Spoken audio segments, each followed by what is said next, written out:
Good morning, students. We're starting chapter 2 of grade 7 geography today. The chapter name is Tides. Tides in Hindi means Jwar Bhata. Okay, you must have visited a beach or ocean sometime and you must have heard this word Jwar Bhata, है ना? But exactly आपको पता नहीं होगा कि ये होता क्या है. So in this chapter we are going to learn about tides, Jwar Bhata, okay, what causes them and how it occurs. Okay, let's jump into today's objective. So the objective for the day is we'll be able to explain the occurrence of tides. Okay, हम ज्वार भाटा क्यों बनता है उसको explain कर पाएंगे आज के लेसन में. Okay, but first let's do an activity.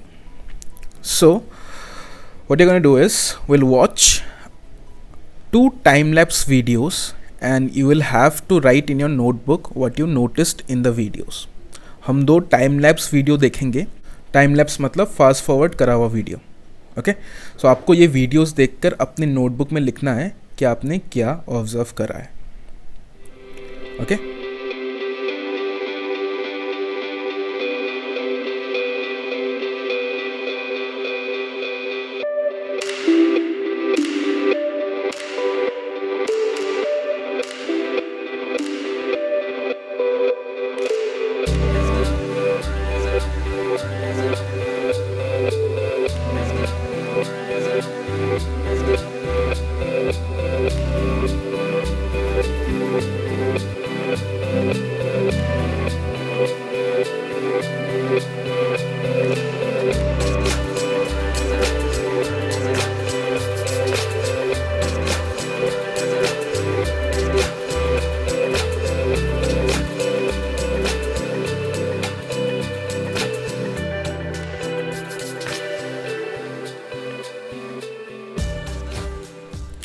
okay, you have watched the video.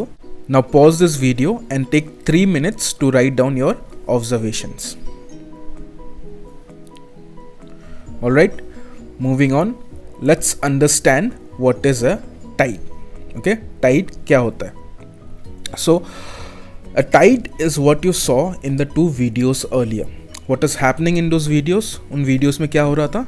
The sea level was rising and falling, है ना. एक बार ओशन में पानी का लेवल बढ़ रहा था और पूरा लैंड पानी से कवर हो जा रहा था, और अगली बार पानी कम हो रहा था और फिर लैंड दिखने लग गई थी. Right, so this process is only called as tide. Okay, so a tide can be defined as the process of alternate rise and fall of ocean water. Okay, tide इस प्रोसेस को बोलते हैं जब ocean का पानी एक बार बढ़ता है, ठीक है, और एक बार घटता है. ठीक है, इसी प्रोसेस को हम क्या बोलते हैं? हम बोलते हैं tide. Now when ocean water increases, okay, it is called as high tide. जब ओशन का पानी बढ़ जाता है उसको हम बोलते हैं high tide. Okay, and when ocean water decreases it is called as low tide. ठीक है, ओशन का पानी जब एकदम कम हो जाता है उसको हम बोलते हैं लो टाइड. ओके, ये जो हाई टाइड होता है इसी को हिंदी में ज्वार बोलते हैं. ठीक है, एंड लो टाइड को हिंदी में बोलते हैं भाटा. तो टाइड जो होता है ज्वार भाटा, ज्वार मीन्स हाई टाइड एंड भाटा मीन्स लो टाइड. ठीक है, understood? Alright, let's understand now what are the factors responsible for a tide. Okay, ये जो tides होते हैं, ज्वार भाटा जो होता है, तो वो कौन बनाता है? Okay, the answer is the tides are caused by the combined effect of, first there is the gravitational force exerted on earth by the moon. Okay, then the gravitational force exerted on earth by the sun. Okay, the last is rotation of the earth. जो ये ज्वार भाटा होता है, tides होता है, ये इन 3 factors के combination से बनता है. इन 3 फैक्टर्स को जोड़ दोगे तब हमें टाइड्स दिखने मिलता है. तो पहला फैक्टर क्या रहता है? मून की ग्रेविटी. मून की ग्रेविटेशनल फोर्स अर्थ पे जो खींचती है वो एक पहला रीज़न है. Okay, the second reason is sun की ग्रेविटी जो अर्थ को खींचती है वो एक रीज़न है. ठीक है, the last reason is rotation of earth जो अपने एक्सिस पे रोटेट करता है ना, ठीक है, उससे वो भी एक रीज़न है टाइड फॉर्म होने के लिए. In today's lesson will only learn the effects of moon's gravitational force and earth's rotation. आज के लेसन में मून का ग्रेविटी और अर्थ का रोटेशन कैसे टाइड्स फॉर्म करता है उसके बारे में जानेंगे. सन के बारे में हम लोग नेक्स्ट लेसन में देखेंगे. Okay, so here's the earth rotating on its axis and it takes 24 hours to complete its rotation. Okay, let's draw a diagram of the earth. The blue layer around the earth is the ocean, and on the right side you have the moon. Okay, now due to moon's gravity, the ocean level near to the moon gets pulled and it rises. Okay, and the earth is rotating on its axis, so it looks like the tide is moving around the earth, but actually the earth is moving and the tide remains in direction of the moon. और moon के direction में जो tide रहेगा that is the high tide, और जो moon के दूसरे side रहेगा उसको लो टाइड बोलेंगे, है ना. आप यही सोचोगे राइट कि यही कॉन्सेप्ट है, बट ये कॉन्सेप्ट गलत है. Okay, let's see how it is wrong. Okay, let us assume the near side of the moon is A.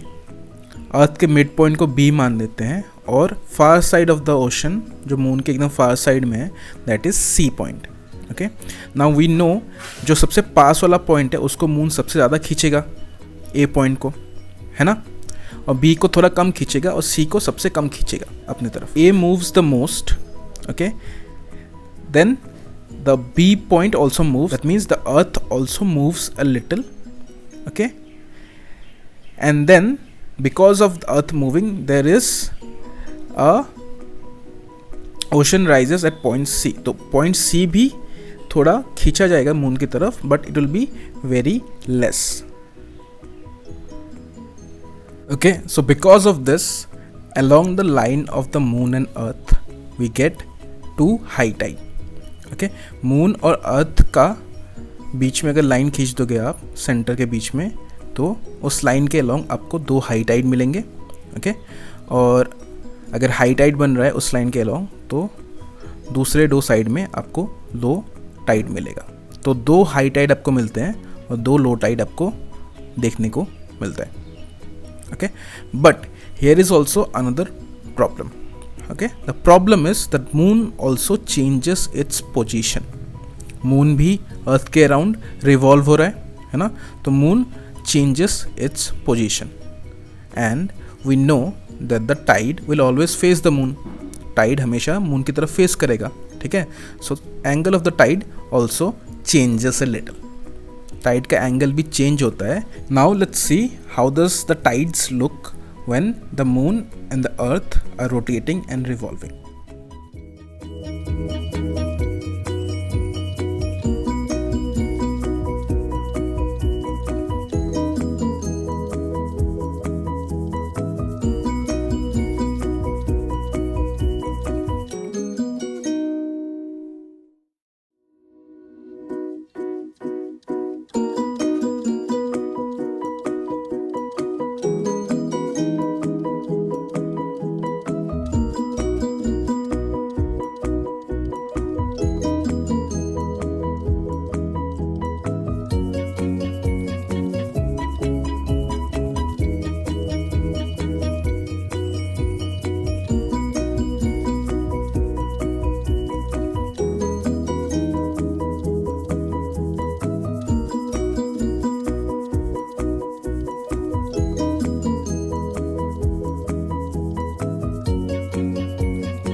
Alright, so now you can draw this particular diagram in your notebook to explain high tides and low tides. Okay, now there are few points to remember. Okay, the first point is tides are mainly caused by moon's gravitational force. ठीक है, ये जो tides होते हैं, ज्वार भाटा होता है, इसके लिए सबसे ज़्यादा मून की ग्रेविटी रिस्पॉन्सिबल होती है। ये सबसे इंपॉर्टेंट पॉइंट है। Okay, the second point is the tide appears to travel around the earth because of the earth rotation. Okay, what does this mean? Okay, this means कि हमें ऐसा लगता है कि टाइड्स अर्थ के अराउंड घूम रहे हैं, ओके, बट असल में अर्थ ओशन के अंदर रोटेट कर रहा है और टाइड हमेशा मून की तरफ ही फेस करते रहते हैं। ठीक है, जो हाई टाइड होता है हमेशा मून की तरफ ही फेस करते रहेंगे और अर्थ उसके अंदर रोटेट होता रहता है, लेकिन अर्थ पे खड़ा हुआ जो इंसान रहता है उसको लगता है कि अर्थ के अराउंड टाइड्स मूव कर रहे हैं। Okay, the last point is Earth experiences 2 high tides and 2 low tides in every 24 hours and 50 minutes. Okay, Earth में 24 hours और 50 minutes के दौरान में 2 ज्वार और 2 भाटा देखने मिलते हैं। Okay, so this means कि in 24 hours and 50 minutes we get to see 2 high tides and 2 low tides. तो एक हाई टाइड कितने देर बाद दिखेगा हमको? ठीक है, 24 आवर्स 50 मिनट्स को हाफ कर दो तो एक हाई टाइड ना हमें हमेशा 12 घंटे और 25 मिनट बाद देखने मिलता है। ठीक है, सिमिलरली लो टाइड भी 12 घंटा और 25 मिनट बाद हमें देखने को मिलता है। Alright, this is the end of today's lesson. Let's do a quick recap. Okay, what we learned today.